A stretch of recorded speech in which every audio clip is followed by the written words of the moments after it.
Desa Selok, Kecamatan Singkil, Kabupaten Aceh Singkil merupakan salah satu desa tempat lahirnya para perajin besi di Kabupaten Aceh Singkil.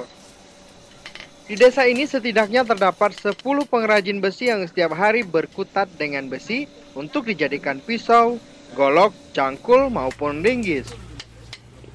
Bermodal peralatan sederhana, tangan-tangan terampil ini mampu menjadikan besi padat menjadi satu peralatan kerja yang sangat dibutuhkan manusia. Rajuman, salah seorang pandai besi, mengaku telah menekuni pekerjaan tersebut sejak 10 tahun silam.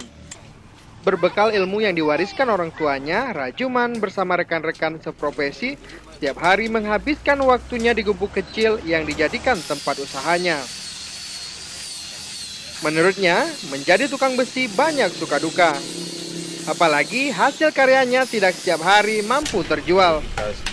Dia bersama rekan lain mengaku kesulitan memasarkan hasil karyanya. Inilah yang kami harapkan ini. Bagaimana caranya bahan kami di pandai besi di kampung ini bisa masuk ke perusahaan. Iya, supaya kami itu lebih merasa istilahnya tentram, enak lah istilahnya kan. Kalau kita udah kerja sama perusahaan, kita kan udah enak. Jadi kita nggak bisa susah lagi nih memasarkan.